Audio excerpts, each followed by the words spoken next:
अस्सलामु अलैकुम वरहमतुल्लाहि वबरकातुहू। इत्तेहाद न्यूज़ में आप सभी का खैर मकदम है। जिस तरह मुस्लिम माशरा बेहिस नजर आ रहा है, ऐसा लगता है कि जिस जेनोसाइड यानी कि नस्ल कशी का ऐलान संघीय और हिंदुत्ववादियों की जानिब से धर्म संसद के नाम पर किया जा रहा है, इसे अंजाम देना मुश्किल नहीं रहेगा।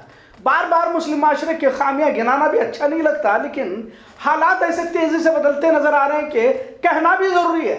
आज इस मौजू पर बोलना जरूरी इसलिए हुआ क्योंकि आज बेलगाम में वीएचपी और बजरंग दल की जानिब से मुसलमानों के खिलाफ एहतजाज किया गया। इन्होंने इसे जिहादी मुसलमान कहा जो जुमा के रोज पथराव करते हैं और मस्जिदों में इन्हें क्या सिखाया जाता है की बातें कही गई। ताज्जुब तो इस बात पर होता है कि आखिर इस मुल्क में मजलूम तबका कौन सा है, कौन सी विचारधारा के लोग इख्तिदार में हैं और कैसे तमाम सरकारी महकमाओं को एक मखसूस समाज के खिलाफ इस्तेमाल किया जा रहा है। जाहिर है नुपुर शर्मा की मुखालफत में तमाम मजहब समाज के लोगों को आवाज उठानी चाहिए थी, लेकिन यहाँ भी नबी की शान में गुस्ताखी करने वाली मलऊन नुपुर शर्मा की हिमायत में भी भारत में जुलूस निकाले गए। हमारे दीनी और सियासी रहनुमाओं से हमारा एक ही सवाल है कि आखिर जिस खामोशी और चुप्पी को इख्तियार कर सब्र का लिबादा उड़ाया जा रहा है, आखिर दायरे तो मुकर्रर किए कि आखिर खामोश कहाँ तक रहा जाए। यह मतलब हरगिज नहीं कि सड़कों पर उतर कर पथराव वगैरह करे, लेकिन इस पथराव की भी ईमानदारी से तहकीक होनी चाहिए। पत्थर मस्जिदों से नहीं बल्कि साजिश के तहत मुसलमानों के दरमियान या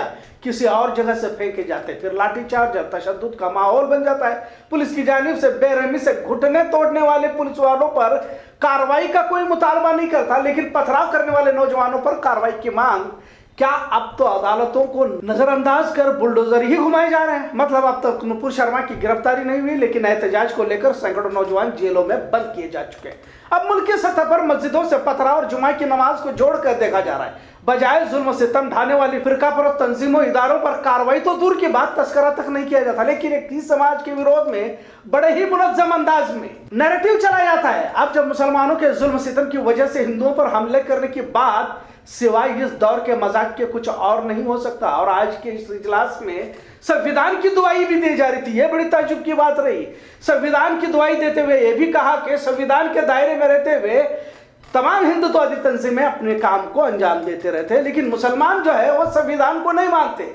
संविधान को बदल कर हिंदू राष्ट्र कौन करना चाहता है और अलग संविधान की मांग खुलेआम कौन कर रहा है दुनिया में? अगर भारत की फजीयत हो रही है तो मुसलमानों को निशाना बनाने को लेकर हो रही है। लेकिन इस बात की भी दाद देनी पड़ेगी कि कैसे एक मकसद को लेकर इनकी जद्दोजहद चलती रहती है। इन पर किसी तरह मुकदमे नहीं होते, इन पर कार्रवाई नहीं होती, लेकिन महज नुपुर शर्मा के पुतले को भी मुल्क की सतह पर शाया कर बड़े जुर्म के जमरे में पेश किया जाता है। अब इस कौम की बेहाली पर भी थोड़ा मातम करेंगे, ना तो किसी तरह की रहनुमाई और ना ही कोई लीडर, बस यहाँ वहां धक्के खाते ये कौम बिखरी हुई नजर आ रही है और इसी में यह कौम अपना गुजर बसर कर रही है। अक्सर तबके को आने वाली मुसीबतों का कोई एहसास नहीं है और अपने आप को लीडर या रहनुमा दीनी सियासी कहने वालों के पास किसी तरह का कोई मंसूबा नहीं। पिछले कई एक अरसे से देखा जा रहा है कि पूरे मुल्क में किस तरह से मुसलमानों को निशाना बनाया जाए। मॉब लिंचिंग से लेकर, मॉब लिंचिंग तो कई सालों से चलते आ रहा है, लेकिन अब हाल ही में हिजाब हलाल मुस्लिम ताजिरों पर हमले, मस्जिदों पर भगवा लगाना और नबी की शान में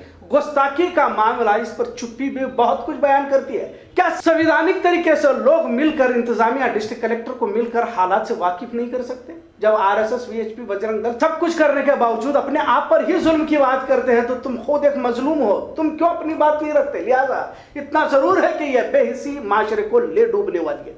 आखिर बड़ी बड़ी तंजीमें इदारे खामोश रहकर क्या हासिल करने वाली हैं और क्या हासिल करना चाहती है? ऐसा भी नहीं कि हजारों की भीड़ लेकर सड़कों पर आओ, क्योंकि पिछले कुछ वारदातों से कितना बड़ा नुकसान मुस्लिम माशरे को उठाना पड़ रहा है। कानूनी दायरे में रहते हुए जो करना है कर गुजरे। अब तो हालात और भी संगीन बनते नजर आ रहे हैं। हर शहर की मुस्लिम जमात को चाहिए कि हम ख्याल लोग जिनके हालात हाजरा पर नजर है जल्द इत्तेहाद का मुजाहरा करते हुए हालात पर तबादले ख्याल करें। जुमा की नमाज के बाद पथराव को अब मसला बनाया जा रहा है। मुस्लिम जमात के जिम्मेदारों को, सियासी और दीनी रहनुमाओं को चाहिए कि इंतजामिया पर दबाव तो बनाने की कोशिश करें। हमारा रवैया ये है कि हम आवाज उठाना ही नहीं चाहते। एहतजाज या फिर इंतजामिया के आला अफसरान से शहर में बढ़ती फिरका परस्तों की सरगर्मियों पर बार बार तबसरा करें। हो सकता है उन पर भी सियासी दबाव हो, लेकिन तुम्हारा भी बोलना कुछ हद तक जरूर मायने रखता है। पर अक्सर देखा यह जा रहा है कि मुस्लिम समाज इंतजामिया से दूरियां बनाए रखता है। जो करीब होते हैं वो सिवाय इंतजामिया की चापलूसी और गुलामगिरी के कुछ नहीं करते। इतना तो जरूर है कि दीनी और सियासी रहनुमाओं को बोलना होगा, इक़दाम करना होगा।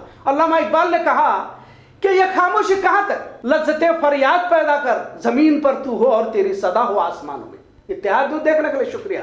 अल्लाह हाफिज। ಎತ್ತರೆ ವೀರಭದ್ರಗೆ. ಬಜರಂಗ ದಳ ವಿಶ್ವ ಹಿಂದೂ ಪರಿಷತ್ತು ಕಾನೂನು ವಿರುದ್ಧ ಯಾವ್ದಾದ್ರು ಕೆಲಸ ಮಾಡಿದ್ಯಾ?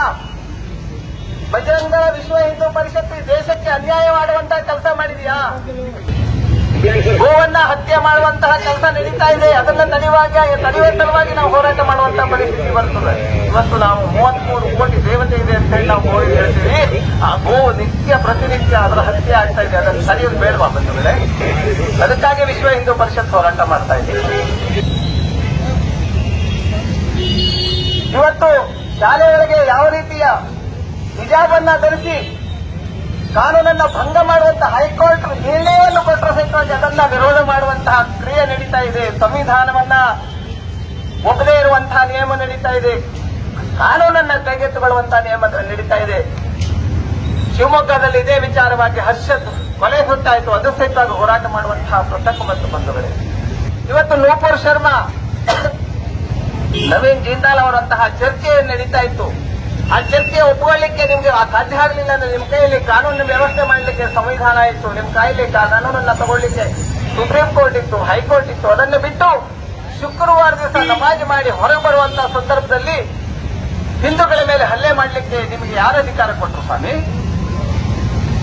ಯಾವ ಧರ್ಮದ ಆಧಾರದ ಮೇಲೆ ನಿಮಗೆ ಧರ್ಮ ಬೇರೆ ದೇಶವನ್ನೇ ಮಾಡಿಕೊಟ್ಟಿದ್ದೀರಿ? ಅಕಸ್ಮಾತ್ ಶರಿಯತ್ ಕಾನೂನನ್ನೇ ಅಕಸ್ಮಾತ್ ಮಾಡಬೇಕು ಆದ್ರೆ ದಯವಿಟ್ಟು ನಿಮಗೆ ಯಾವ ಶರಿಯತ್ ಬೇಕೋ ಆ ಶರಿಯತ್ ಕಾನೂನನ್ನ ಬೇಕು ಅಂತಾದಾಗ ಅದಕ್ಕೆ ನೀವು ಹೊಂದ್ಕೊಳ್ಬೇಕು ಹೊರತು ಈ ದೇಶದ ಕಾನೂನಿಗೆ ತಲೆಬಾಗುವಂತಹ ವ್ಯವಸ್ಥೆ ಆಗ್ಬೇಕು ಸ್ವಾಮೀಜಿಗಳೇ. ಆದ್ರೆ ಇದು ಬಹಳ ಅನ್ಯಾಯ ನಡೀತಾ ಇದೆ ಈ ದೇಶದಲ್ಲಿ. ಮಾಡಿಕೊಳ್ಳಿಕ್ಕೆ ರಾಜಕೀಯ ಒಂದು ಸ್ವಾರ್ಥಕ್ಕಾಗಿ ನೀವು ನಮ್ಮ ದಲಿತ ಸಹೋದರರನ್ನ, ಮುಕ್ತ ಯುವಕರನ್ನ ನೀವು ದಾರಿ ತಪ್ಪಿಸ್ತಾ ಇದ್ದೀರಿ. ದಯವಿಟ್ಟು ಮುಸಲ್ಮಾನರನ್ನ ಬೆಂಬಲ ಕೊಡೋದನ್ನ ನಿಲ್ಲಿಸಿ. ನಾಳೆ ಹೀಗೆ ಬಂದಿರುವಂತಹ ವೆಸ್ಟ್ ಬೆಂಗಾಲ್, ದಿಲ್ಲಿಯಲ್ಲಿ, ಮುಂಬೈಯಲ್ಲಿ ಏನ್ ನಡೀತಾ ಇದೆ, ಇಲ್ಲ ಅಲ್ಲಿ ನಡೀತಾ ಇರುವಂತಹ ಒಂದು ಘಟನೆಗಳು ನಿಮ್ಮ ಮನೆಗೆ, ನಿಮ್ಮ ಮನೆ ಬಾಗಿಲಿಗೂ ಕೂಡ ಬಂದು ನಿಲ್ಲುತ್ತವೆ. ದಯವಿಟ್ಟು ಎಲ್ಲರ ಅರ್ಥ ಮಾಡ್ಕೊಳ್ಳಿ. ಸ್ವಾಮಿ, ಯಾವಾಗಾದ್ರೂ ನೀವು ರಂಜಾನು, ಈದ್ ಅಲ್ಲಿ ನಡೀತಾ ಇದೆ ಅಂತ ನಮಾಜ್ ಕಾರ್ಯಕ್ರಮದಲ್ಲಿ ಈದ್ಗಾ ಮೈದಾನದಲ್ಲಿ ಸೇರಿಕೊಂಡಾಗ ಯಾವಾಗಾದ್ರೂ ಕಲ್ಲು ತೋರಾಟ ಆಗಿತ್ತಾ? ನೀವು ವಿವಾದಾತ್ಮಕವಂತ ಪರ್ಸನಾಲಿಟಿ, ವಿವಾದಾತ್ಮಕವಂತ ಮನುಷ್ಯ ಟಿಪ್ಪು ಸುಲ್ತಾನನ ಜಯಂತಿ ಮಾಡ್ತೀರಿ. ಟಿಪ್ಪು ಸುಲ್ತಾನ್ ಅಂತ ಮನುಷ್ಯರನ್ನ ಜಯಂತಿ, ಹಿಂದೂಗಳ ನರಮೇಧ ಮಾಡಿದಂತ ಒಂದು ಇತಿಹಾಸ ಇದೆ ಟಿಪ್ಪು ಸುಲ್ತಾನ. ಅಂತ ಟಿಪ್ಪು ಸುಲ್ತಾನನ ಒಂದು ಜಯಂತಿಯನ್ನ, ಮೆರವಣಿಗೆಯನ್ನ ನೀವು ಮಾಡ್ಕೊಂಡು ಬರ್ತೀರಿ. ನಾವೇನೇ ಇದ್ರೂ ಕಾನೂನು ಪ್ರಕಾರ ಶಾಸಕಾಂಗದ ನಾವು ಸಂವಿಧಾನವನ್ನು ಫಾಲೋ ಮಾಡುವಂತವ್ರು, ಸಂವಿಧಾನದ ರೀತಿಯಲ್ಲಿ ನಾವು ನಡ್ಕೊಂಡು ಹೋಗೋರು. ಸಂವಿಧಾನ ನಾವು ನಮ್ಮ ಹೃದಯಕ್ಕೆ ಹತ್ತಿರವಾದಂಥದ್ದು. ನಾವು ಸಂವಿಧಾನವನ್ನ ಅಪ್ಪಿಕೊಂಡವರು, ಒಪ್ಪಿಕೊಂಡಂತ ಸನಾತನ ಧರ್ಮಿಗಳು. ಸಂವಿಧಾನದ ವಿರೋಧ ಯಾವತ್ತೂ ನಾವು ಮಾಡಿಕೊಂಡಿಲ್ಲ. ಸಂವಿಧಾನವ ನಮ್ಗೆ ನಾವು ಪೂಜೆ ಮಾಡುವಂತ ಒಂದು ಸಂವಿಧಾನ ಡಾಕ್ಟರ್ ಬಾಬಾ ಸಾಹೇಬ್ ಅಂಬೇಡ್ಕರ್ ಹಾಕಿಕೊಂಡಂತ ಒಂದು ದಾರಿಯಲ್ಲಿ ನಾವು ನಡ್ಕೊಂಡು ಬರ್ತಾ ಇದ್ದೀವಿ. ಆ ಸಂವಿಧಾನವನ್ನ ನಾವು ಪೂಜೆ ಮಾಡ್ತೀವಿ. ಯಾವುದೇ ಒಂದು ವಿರೋಧ ನಾವು ವ್ಯಕ್ತಪಡಿಸಿಲ್ಲ.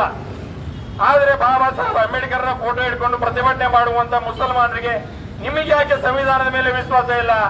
ಯಾಕೆ ಶಾಸಕಾಂಗ ಕಾನೂನದ ಬಗ್ಗೆ ನಿಮಗೆ ವಿಶ್ವಾಸ ಇಲ್ಲ? ನೂಪುರ್ ಶರ್ಮಾ ಅನ್ನೋ ಒಂದು ನಮ್ಮ ಮಹಿಳೆ, ಹಿಂದೂ ಮಹಿಳೆ, ಆ ಮಹಿಳೆ ಒಂದು ಹೇಳಿಕೆ ಕೊಟ್ಟರು. ಯಾವುದು ಮೊಹಮ್ಮದ್ ಪೈಗಂಬರ್ರ ಬಗ್ಗೆ ಒಂದು ಹೇಳಿಕೆ ಕೊಟ್ರಂತೆ. ಏನ್ ತಪ್ಪು ಮಾತಾಡಿದಾರೆ ಸ್ವಾಮಿ ಅವರು?